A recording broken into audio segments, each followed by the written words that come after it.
Hello, everyone, and good morning. Welcome to our live feed update for September 25th. I'm your host, Taryn Armstrong, and with me today is Puya. How you doing, Puya? I'm doing good, Taryn. I'm very excited to be back once again to talk live feeds. More importantly, find out who nominated who for have-nots this week. Let's get it going. Yes, very important stuff here. We are here to tell you everything that happened yesterday on the Big Brother 22 live feeds. It was day 51 in the house, and we had an eviction and a new HOH and a new plan. So we're gonna get to it all. It's gonna be great, Puya. Oh yeah, I'm very excited, Taryn. Fridays are always a good time. Always. Yes. Puya, your mic is a little funny. Like you For can't me. hear me? Like I don't know. Like it's just like dropping off a little bit. It better now? Yes, I think so. Phenomenal. Okay, I think we fixed it. Okay. There we go. It's you gotta fix mics sometimes. Sometimes there's an outcome during the HOH that just makes your mic not want to work. Exactly. Sometimes your mic's like, hey, why are we doing this? Why are we here? Yeah, No. it is a little low. It's still a little low? Okay, interesting. There you go. That's better. Closer to the mouth. That's better. All right, you got it. There we go. So let's talk about what happened yesterday on the Big Brother 22 live feeds. Before the eviction, we had Enzo talking to David. So we're finding more out about what was going on while the feeds were down for the wall yeller. That David is saying that it took a wall yeller for Day to apologize to me. So we got more confirmation that the wall yeller did expose Nicole's vote, and that David got an apology from Devon. Yeah, I mean, obviously, it's sad that it had to come to that for David specifically as well. Like, David at this point feels like, hey, have I not been around you the whole time? You know, like he feels like, why didn't you believe me? And he feels bad about all that. But also, again, Taryn, it's not been said enough. It has. I'm going to say it again. Stop it. Stop going to the wall. Stop yelling your nonsense. Let the game be the game. Wherever the chips fall, they fall. Stop upsetting the apple cart. Stop trying to get clout on Twitter. It is not worth it. It is upsetting. Just stop it. Yeah, apples are good. Don't mess them up. Exactly. I don't know where that phrase came from. Just the apple cart. The thing. apple cart. It's like, is it because like I always thought because like it's kind of like rusty or old, it might like just fall apart kind of thing. Yeah, that's how I assume it is. I don't know if I have had a. I picture like the uncle guy from Avatar, or not him. No, the cabbage guy. The cabbage guy. Yeah, his cabbage cart is always getting messed up. Well, but then I feel like that would kind of be the same, right? Like that's the whole thing is that the apple cart is fragile. Yeah. Yeah, I think that's what it is. People know what I'm talking about. The real ones know what Taryn's saying right now. So Enzo, let me tell you, Enzo has been sitting on some information all season long. When he was HOH, Devon was trying to get David nominated via Enzo, and Enzo has wanted to tell this to David for so long, but Tyler and Cody kept telling him, don't tell David, he can't keep a secret. When we told him that Devon was campaigning against him in the previous week, that he exposed that to Devon. He trusts Devon too much. You can't tell him this. He will tell Devon. And so Enzo's been like, okay, yo, that's it, okay. And then a couple of weeks ago, he was like, yo, Tyler, yo, I feel like it's the right time, yo. I think I should tell David that I was keeping him safe that week, that Devon was going after him, yo. That's it. And Tyler was like, no, you can't. he still trusts Devon too much. He's going to tell Devon. He's like, okay, yo, okay. So after so long, Enzo is finally, Devon is leaving today. David probably won't even have time to talk. He can't wait until she's gone. He needs to get this out. Yo, David, yo. I kept you safe that week I was HOH, yo. That Devon was coming up to me. She was pushing hard to get you to go on the block, yo. That's it, yo. That's what I'm trying to say. And Dave was like, oh wow, that's interesting information. Yeah, there's nothing harder for some of these house guests than sitting on information, currency that they can use in the game and being forced to not use it till way later. But obviously this was beneficial to Enzo for the reasons you've highlighted. And I think that moving forward, this is a good start for his relationship with David moving forward. So Dani's going to talk to Cody early in the morning. She wakes him up. And I talked about this last night on the podcast because you saw them get into it in the live episode a little bit. She woke him up. The feed's cut for this conversation, but what we can gather from what little we saw in the episode and what little we saw in the conversation, what we saw after, this conversation went something along the lines of, why'd you wake me up? I'm tired. And Dani being like, I have this power. I need to know, like, should I use it on Memphis? I don't want to because it might expose that I'm working with Memphis.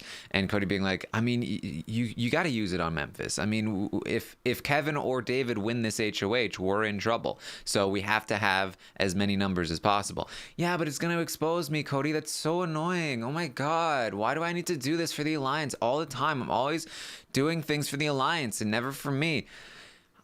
Dude, I mean, you gotta, I mean, you should use it, man. Like, you should just use it. We need the numbers. Just use it. Just whatever, if they figure it out. He's gonna go home this week if we win. It won't even matter. Oh my God, Cody, fine. That's how I imagine the conversation went. I think that's pretty apt. It's pretty hilarious how Dani continuously, this is a power that she's literally said I cried about because it was stupid, and is acting like this is going to be the foil to her grand game that she's played. This is going to be the biggest deal. While we've been saying for weeks, just flush it out, use it, even if it, like, the chances that it'll work are slim anyways. No one's going to think much of it. I just think that at this point, the idea that there's this big gambit that they have to run and they have to, like, pull the wool over the eyes of Kevin, like, just play it. It's not that big of a deal. It's not that deep. Yeah. So she goes up and talks to Memphis and she tells him about the power, and she explains the situation that basically, like, look, I told Devon about the power. So I'm worried that Devon has told Kevin about the power. And if that's the case, then if I use the power on you, then Kevin will know that I'm working with you, and he might put us up if he wins the HOH. And so I really don't want to do it. And she puts Memphis in the position where Memphis is essentially, like, trying to convince her to, like, whatever. Who cares? Who cares if Kevin knows? Like I can pretend that I used it. And she's like, well, no, but because he might already know because Devon knows, because I told her, because I told her in order to convince her to use the veto, and then I did it. I convinced her, and I was in the diary room like, yes, I convinced her, and then she made a fool of me, and so, you know, so he might know, and that's and then the feed's cut for a while. We don't know exactly what happened, but at the end of this conversation, they were like, all right, so, you know, you got my back. You know, we're looking out for each other. And the power's going to be used. So, first of all, Dani should have just used this power on herself last Yes. week, it would have made perfect sense to everyone, and it would not have put her in any particular situation. However, given the fact that she didn't, I feel like she approached this situation all wrong. I've been saying she should use it on Memphis. She should use it as a bargaining chip. She also shouldn't have ever told Devon. There was no reason to ever tell Devon about the power. If she hadn't told Devon, then she wouldn't be in this position. I'm sure the fact that she said she told Devon to Memphis is making Memphis's alarms go off, like, oh, further confirmation that Dani told Devon about this power and not me or anyone else in our alliance, except for probably Nicole, maybe Cody. So it gives so much away how she approached this, and then making Memphis be the one to like talk her into doing it makes it seem like he's pulling teeth from her. That like, oh, she doesn't want to do this for me. I'm convincing her to do something she doesn't want to do. She's not getting anything out of this. In fact, she's just fully losing from the situation. She's using a power on somebody else, and she comes away looking worse to everyone. This is the funniest thing because of the fact that her power was so weak anyways. She somehow made a power a disadvantage, because honestly, this was probably, to me, out of the three powers, the easiest one for you, especially when you're in a majority alliance, to just tell people you have. And it's like, hey, look at Dani giving us something to use. You know, this is helpful for one of us winning HOH. Obviously, she won one. So the perfect scenario came up of the only time this is the most beneficial power potentially is when you use it on yourself. Doesn't use it there, fumbles it all over the place. Literally, you could not have asked to give anyone just the smallest power, Taryn. Just missed you so grossly. It's and here's the worst part, right? We've talked about how unsubtle Dani is. I feel like Dani thinks, oh, I just inceptioned Memphis into asking for it. I'm so sick. And it's like, that's not how that is going to play out for you. It's not a good look at all. Yeah, you know, earlier in the season, it was Dani versus Tyler, and it was like, oh boy, sort of this is a clash of the titans a little bit here. Tyler versus Dani. I wonder which one is going to win, and it looked like Tyler was going to crush Dani. I was like, oh boy, look at Tyler, man, he's crushing the legend Dani. Except now it's Dani versus Christmas, and Christmas is crushing Dani. Yikes. You don't want to be on the wrong side of that matchup. Like, oof. Yeah. So we get to the eviction, and Devon is evicted. Dr. Will shows up via, I imagine, recording. And we find out that there is going to be a triple eviction next week. I am not pleased about this, Puya. Oh, I know. I liked your tweet immediately because, like, here's the thing. I liked it. I was like, oh my God, I don't think it's a triple. I think it's going to be, you know, now you've coined double, which the Canadians are going to have a thing to say to you because that is what you order at Tim Hortons. But I like the term double. It works. I think I like the prospect of it being that situation where it's like two different HOH reigns. So if someone does something, the other person's going to retaliate in the next round. That's good.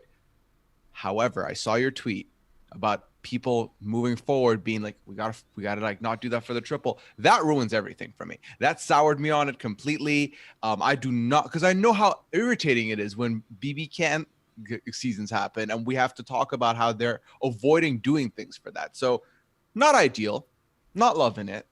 It's gonna get, and like Liana brought this up to me last night. This is literally robbing us of all the buildup we've been waiting for. Yes. Literally, this is would have been the most exciting part of the jury phase, and now that's gonna be clipped in one night as well. The timing is terrible. This 8 to 6 sort of section of the game is typically where all of the strategy for the end game comes into play. You set up your end game in this portion of the season, and this is when the alliances bust up and things go wrong and you turn on people. Like this is a crucial part of the season. And if you skip, like, it's like we're sitting through the slog to get to the game, and then we're fast forwarding through the game to get back to the end game slog.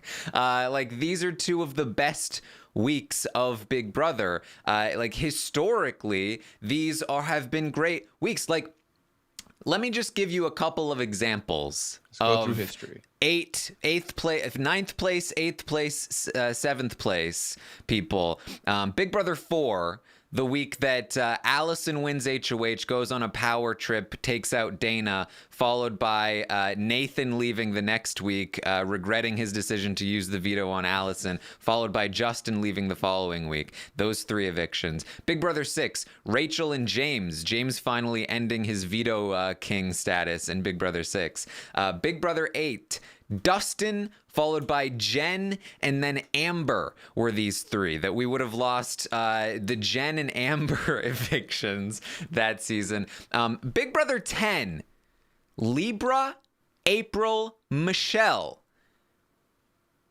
We would not have had replacement nominee roulette if we had a triple eviction in this portion of the game. That was literally, this was the game here.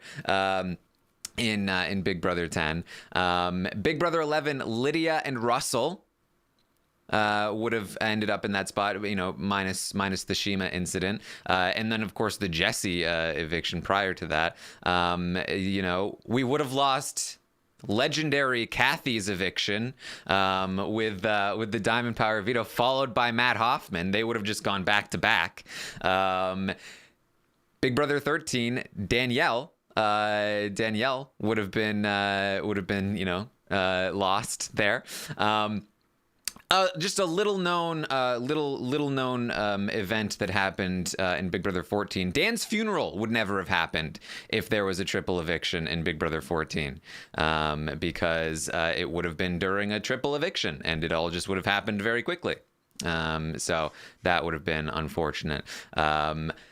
The Aaron into Amanda into Alyssa play would never have happened. That was a double eviction, but if it was a triple, it could not have happened because they wouldn't have been able to plan for it.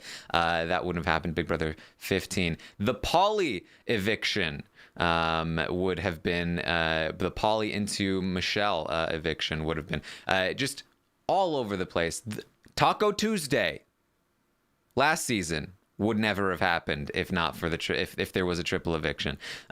So this is a good section of game. It's a good section of game, and it's just terrible timing. Yeah, the whole point of this exercise, aside from remembering how many good seasons we've had in the past that we can go back and look at, is also the fact that, again, we're using all of that goodness and putting it into one episode. So like that episode is blockbuster. I think next week is going to be fireworks. It's going to be fun to watch, hopefully.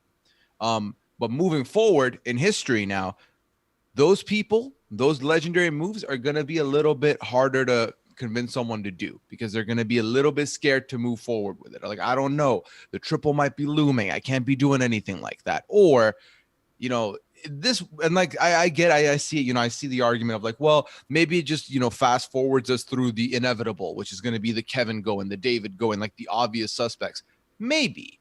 But then in the event that 2 bigger names go that we're going to go head to head next week, go in like Thursday instead of going in 2 weeks, that we're robbed of that opportunity. So I definitely see why you're upset, Taryn, beyond just the fact that this is a twist that's going to have implications on future seasons.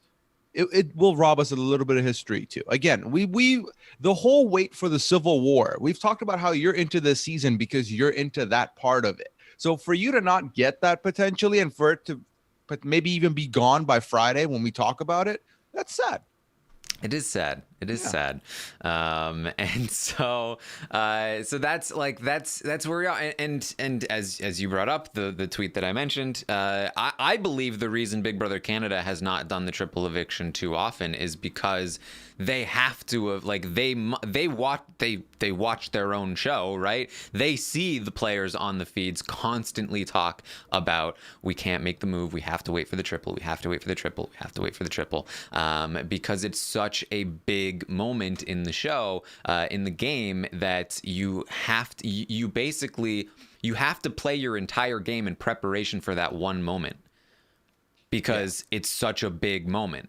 And we see this in Big Brother US too with double evictions. We often see, well, we have to wait until the double to make the move, which is bad enough. But if there's a triple, like, it's gonna get way worse. It's gonna get way worse. So. And I also hear I'm sure there are people that are like, well, you're listing all these great moments, but Taryn, those were great seasons. Those were great seasons. This is not a great season. But like, you have to understand from my perspective, first of all, we haven't finished the season yet. For all we know, there is something exciting that's going to happen. And second of all, this is about just their overall decision making. This is they made this decision prior to the season starting. Like, they decided the 8-6 portion of the game is where we want to have the triple. That's the worst place. Have it earlier or something like just of all these things. Come on. Yeah. No, I think, again, to the fact that it's in this middle chunk where this is kind of the part of the game where you have to navigate more cautiously, I feel like, or like be more critical in your move making. So the fact that this gets pulled and immediately you can just find yourself plopping into final six, like that kind of, because like, honestly, then we get to like winning out territory. You are potentially in a position where you could end up running the gambit at 6 a lot easier than at 9. So I definitely see your sadness, Taryn. I also understand why some people are very excited because, you know, they've not been happy with their experience with the season thus far. The last couple of weeks have been rough. It's like, let's just keep moving on. Let's move on. But you'll recall I made similar arguments about wall yellers earlier in the season, and people were like, no, wall yellers are great because of how the season is. And look what happened there. That's all I'm saying. All right. Yeah. So we get to the HOH competition, and Cody has won the HOH. Mm-hmm. Yeah, it's one of those let's bid on things, and the HOH is also up for grabs, just like Will advertised that we've seen Will do. We've seen that HOH back in All Stars 1. So, yeah. Yes. It seems as though one of the twists is that we're getting in the competitions that they have options to go for prizes, but apparently it is a secret who goes for the prizes and who win the prizes. And so it appears that perhaps one of Cody, Tyler, or Enzo won some money, maybe $10,000. So I read that one of them did win money, like confirmed. Oh, yeah. I saw. I believe Tyler told Memphis and no, he told 2 people that he won $5,000 is what I read. There you go. Yeah. So there was some money involved. Yeah. I don't think this was. Yeah. It sounds like it was golf themed. Yes. Yeah. So. Yes. So Tyler won some money. Yeah, I heard that they might have tied and that they split the $10,000. So okay, and we don't know who the other person is then. I guess not. Yeah. But yes. So either way, there was some money. Some of the people went for it, like Tyler. Yeah. So Memphis talks to Dani just briefly afterward. That Memphis says that he's like, yeah, America hates us for sure. We've won literally everything. And Dani's like, yeah, this season sucks. Yeah. It's good that they at least recognize it and they know they're kind of like prepared to see what they're going to get when they come out, because they're not wrong. I feel like even Dani was like, yeah, if I was watching this season, I would hate it. I was like, yep. You're on the nose. Yeah. So David talks with Tyler and Enzo. I thought this was nice that he says, look, if I somehow in some way win America's favorite player, I'm donating the money to Black Lives Matter causes. I love that. I mean, obviously it's a long shot for David to be in the running, in my opinion, but to know that that's where his sentiment is, that's where he would want to put it, that's the best place to put it. So I was very happy to see that and hear that. Yes. It's David really, I think, like, his gameplay has not always been perfect, but in a house where like a lot of people have made some like real dumb mistakes, like David's worst time in the house was when he was being like condescending to Janelle. Like pretty much everyone else in the house has been way worse. Yeah, I mean, it's not easy, coming in with these conditions of like being someone who hasn't really played the game, being looked at as a rookie, being dunked on, being, having everyone against you, having people lie on your vote, to do all that and then to still be there standing, still being optimistic, still kind of like trying to ride the wave. Kudos. Like I would like to also acknowledge that I don't rate his gameplay whatsoever, but I am, I can recognize that he's a good person stuck in a bad situation, but he's still keeping calm and still trying to move on. So, So Christmas is going to talk with Memphis. She's sick of Dani. She knows that Dani's going to try and get her targeted this week. And Memphis is just kind of like, who cares? Nobody listens to Dani. Don't worry about it. I love the Memphis of, hey, whatever. It doesn't matter. It's very, very ones and zeros with Memphis. Did we win HOH? Yes. Does anything you say now matter to me? No. That's it. Our alliance has it. I'm fine. You're fine. Stop talking to me. It's enough. Yeah. I mean, it really is like Memphis's catchphrases are, it doesn't matter. Doesn't even matter. That doesn't even matter. And then he'll also be like, you know what I mean? Like, that doesn't even matter. You know what I mean? That's Memphis in a nutshell.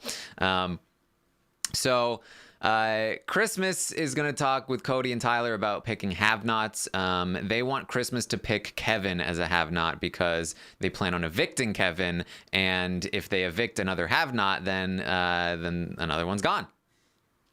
The have-not strategy. Who would have thought the have-not strategy would be hatched in this season? But yeah, and like, you can say it that way if you want to. I just see it as you're kicking someone while they're down. It's just brutal. Like, it really is. But I mean, if Taryn, if this happens, if Kevin goes out and then there's only one have-not, then they're right. Because I think until that happens, I'm not completely accepting that this theory is working. Like I said, I love this. I love the idea of we're gonna evict this person, so we should make them a have-not so that we have less have-nots. It's like a little indicator that like, so I'm the target, huh? Good to know.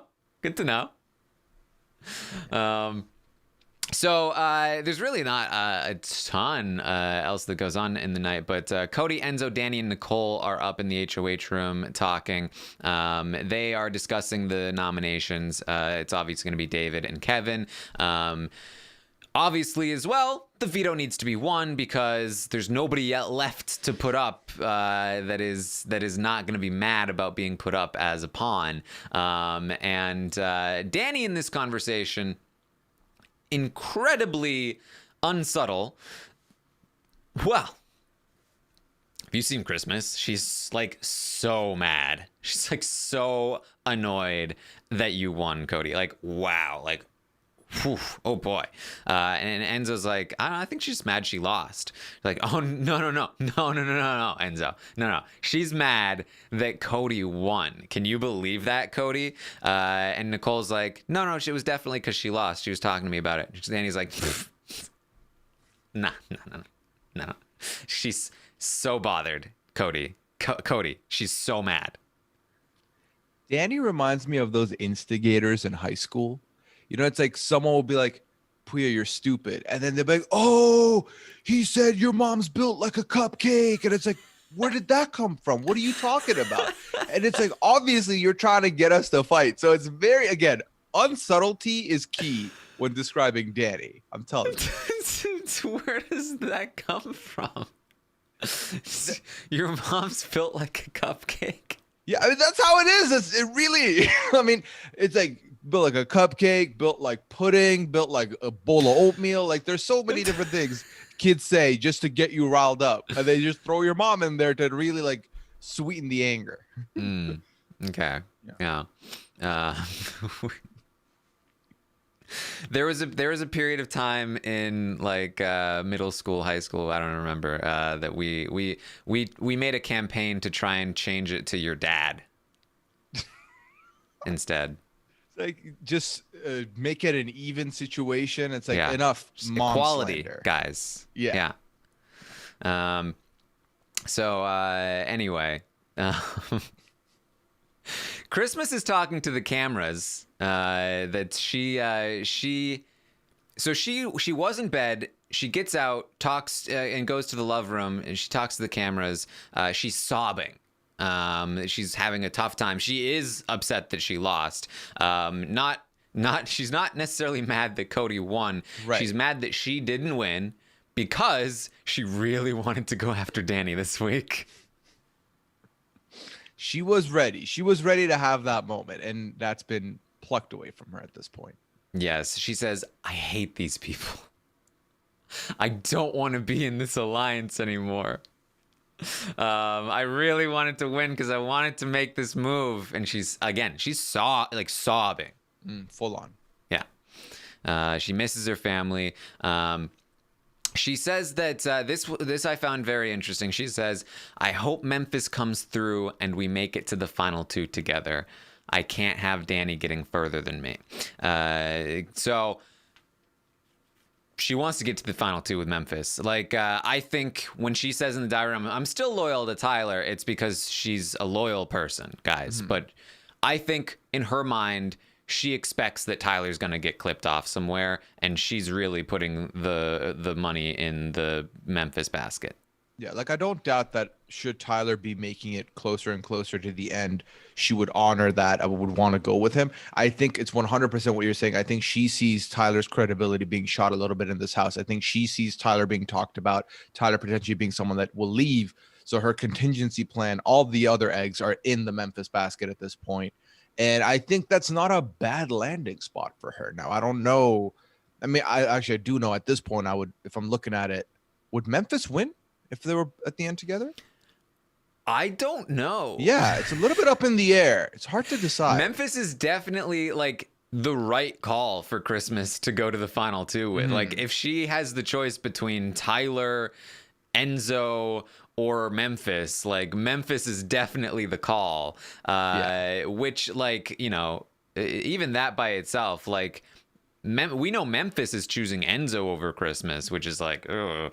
But Memphis is definitely the best person for Christmas to be in the final two with. It's, I think she'd have a decent shot at that point.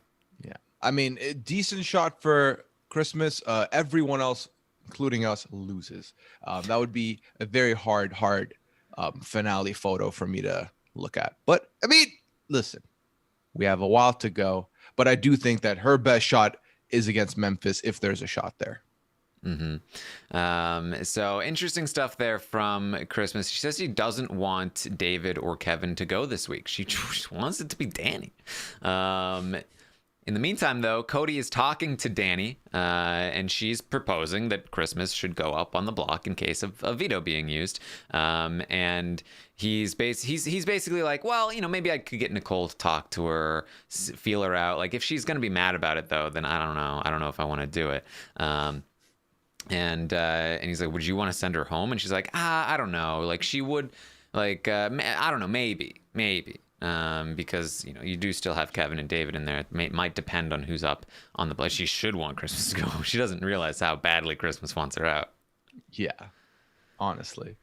But he's still like undecided at this point. They talk about you know, I'm not sure what Cody would do, to be honest. I think Christmas is probably the right move, but I don't think the votes aren't there to send Christmas home. No. There are 6 votes, so you need 4 to evict. If Cody wanted to break the tie to evict Christmas, then he could go with 3. But Nicole doesn't want Christmas to go. Tyler doesn't want Christmas to go. Memphis doesn't want Christmas to go. So, and those are three of his closest allies. And then you got Enzo. So 4 votes right there. You'd only have like Dani and Kevin or Dani and David who wanted Christmas to go. It would be a similar situation to the last couple of weeks. It just like, it doesn't really make sense to make that move unless Cody really feels like Christmas is gunning for him, which isn't really the case. She's gunning for Dani, which he's fine with. So, but he might put her on the block as a pawn so that, either David or Kevin goes home, because it doesn't really make sense for him to target anybody else. And it also doesn't really make sense to pawn anybody else because Christmas is already anti-Dani, and if he puts Christmas on the block and Dani campaigns against Christmas and fails, then that's just further fuel against Dani instead of him, although he might end up on the block next to Dani, but that's actually fine because Dani would definitely go. So Christmas definitely makes sense as the renom, but I think in his mind he's still kind of just keeping it vague because might not even have to deal with that situation. Yeah, I think that Cody genuinely is banking on someone that will not use the veto, winning the veto so that he doesn't even have to go that way and think about that. But if you do all the calculations and you look at it, Christmas would probably end up being the easiest / best choice to put up as a pawn in that situation. But I do think that the fact that Cody won meant that this is the person least likely to want to do anything outside of putting up David and Kevin, because why would you want to, again, let's go back to the apple cart. Why would you want to upset it? You're in a good spot. You don't need to do anything else. Just put the easy move up. So he's going to be banking on this veto 9 times out of 10. Yes, this was definitely a bad outcome for Kevin and David, who could have been safe with a few different other outcomes. And the looming triple eviction is also really bad for whichever one of them survives, because everyone is primed to take the shot at Dani in the double. But if they do take the shot at Dani in the triple, there's gonna be another one right after, if that's how it works. If it's not how it works, then it still doesn't really matter. You still have to get rid of 2 people. So it's like, okay, we get rid of Dani in the first part. Now what do we do? We haven't planned for anything else at this point. So the only way forward is, I guess, David. So it could really screw somebody like David over, who otherwise would probably be fine for a while after the first shot is taken within the committee. Yeah, I do think that if we're looking at the pending triple / double, the only outcome where David is safe is if the first person who wins the HOH takes a shot at, let's say Dani wins, takes a shot at the boys. Then the next round, the boys win, they take a shot back at Dani. That way, David's safe. But that's best case scenario for David. Yeah. Yeah, but more often than not, David might end up being the first casualty, or it's our side just won both. We already got out the one person we wanted out of the group. Let's just go back and get rid of David again. So.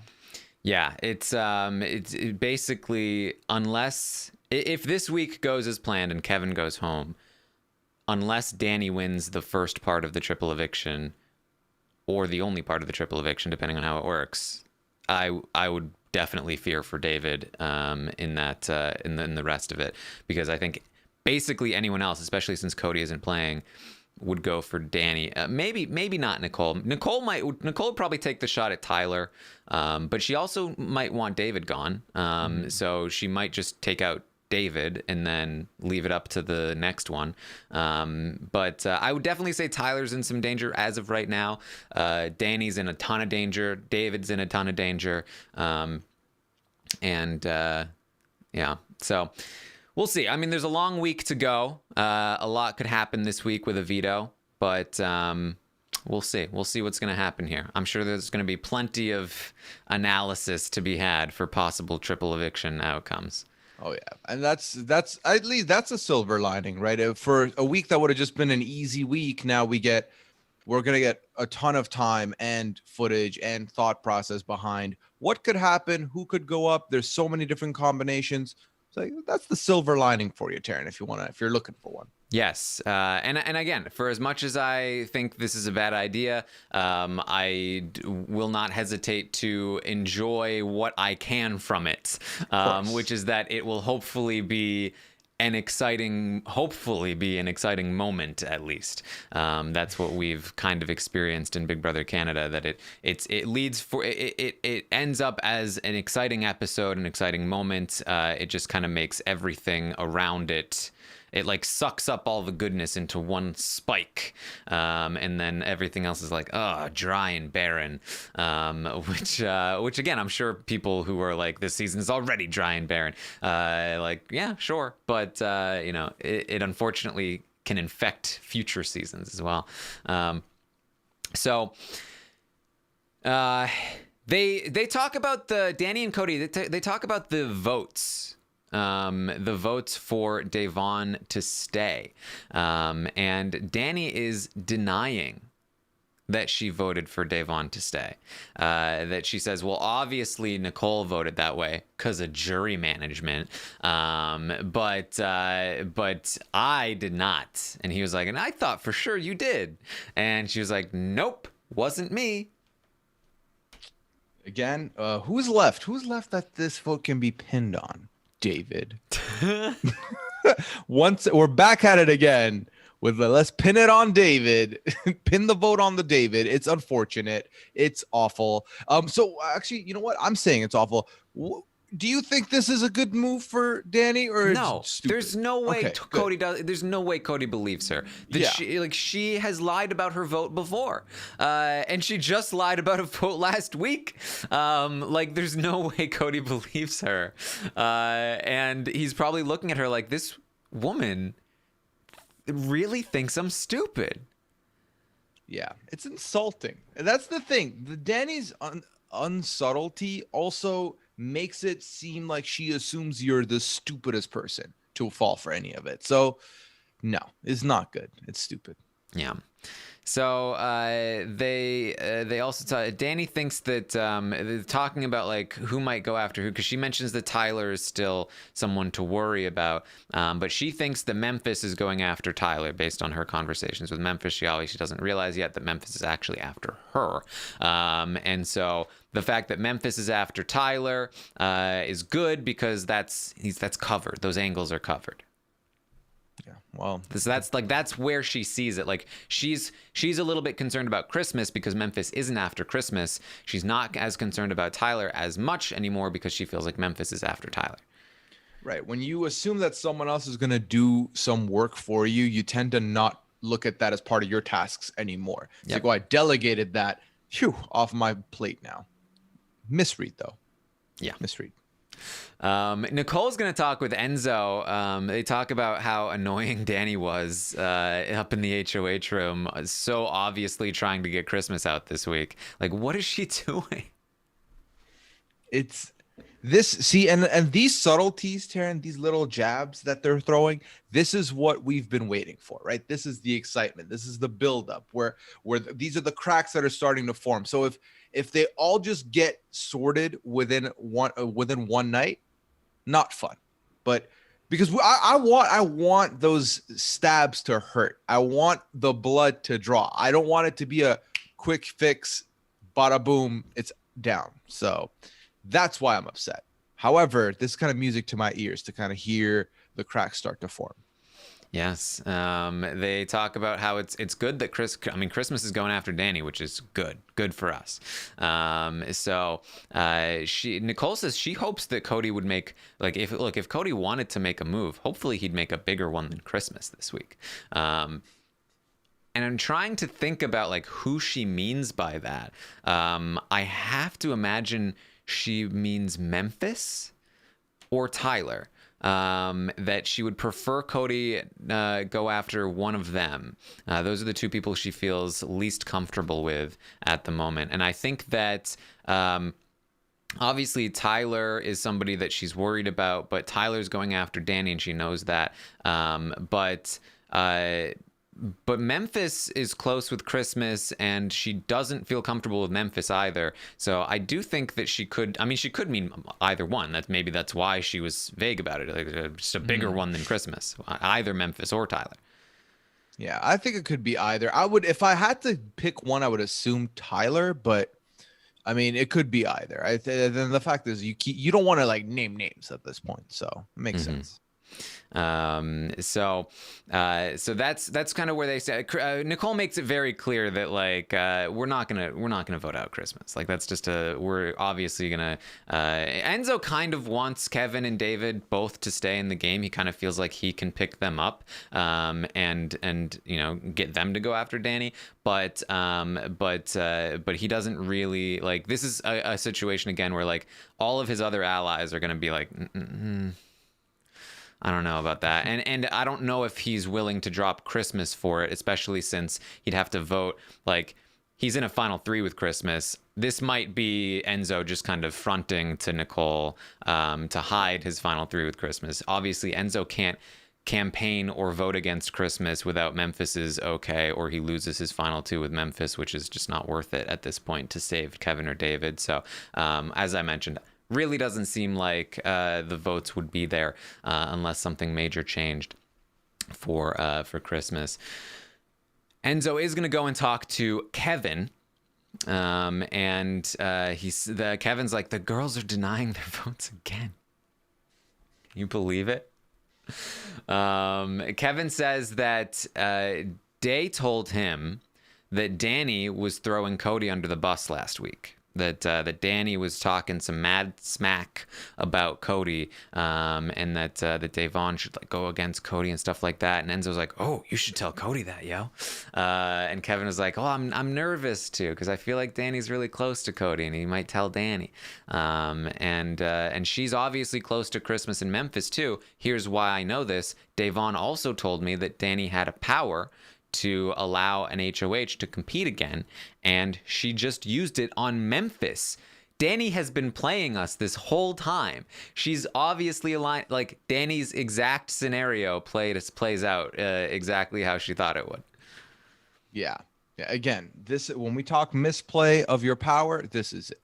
This is it big time. And I think Kevin, obviously this is information that could help him. The person who's in power, you actively have information that you can use to prove that you were willing to work with them, that you have information that is, someone was plotting against them, whatever you want to say.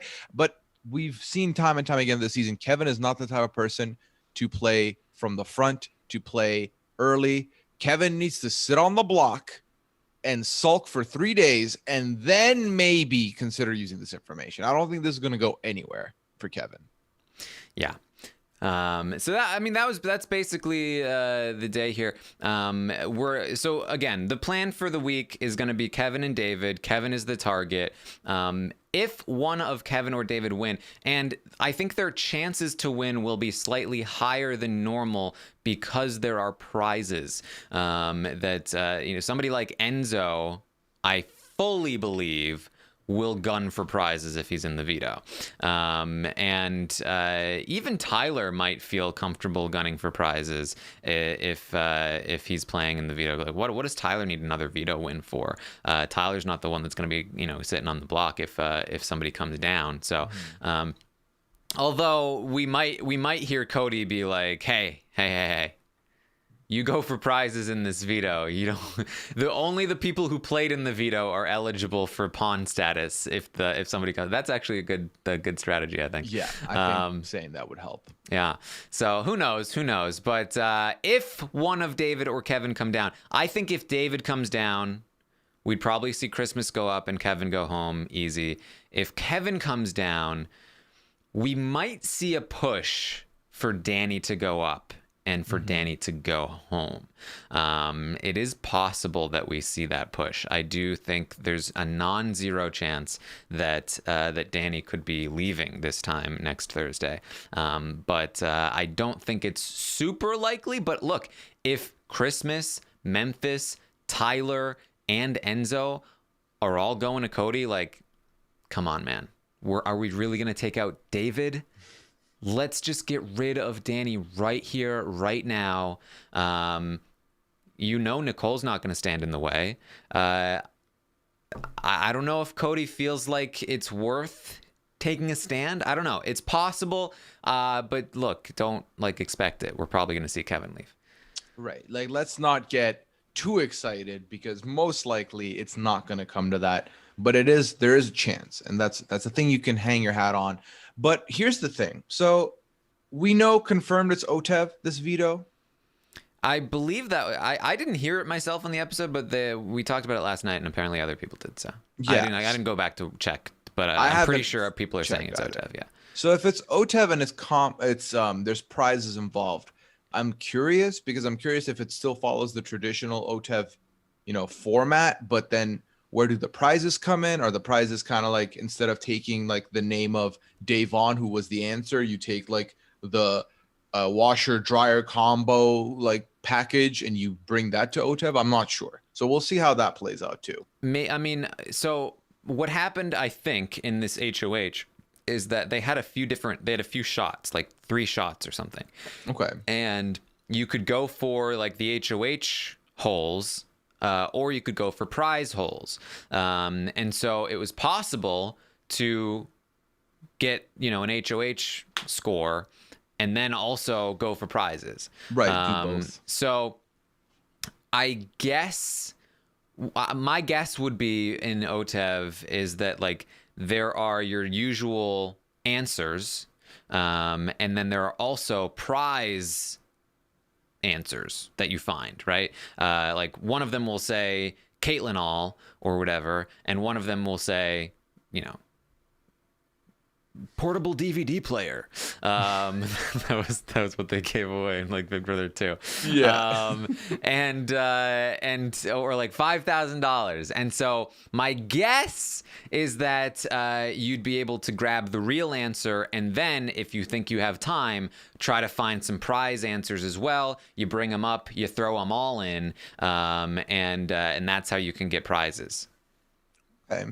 Yeah, where like you basically have to sacrifice potentially your chance to get to the podium in time for the prizes in exchange for the prizes. Yes, okay. Exactly. Yeah, you can spend more time down there to grab those prizes, to look for the prizes or whatever.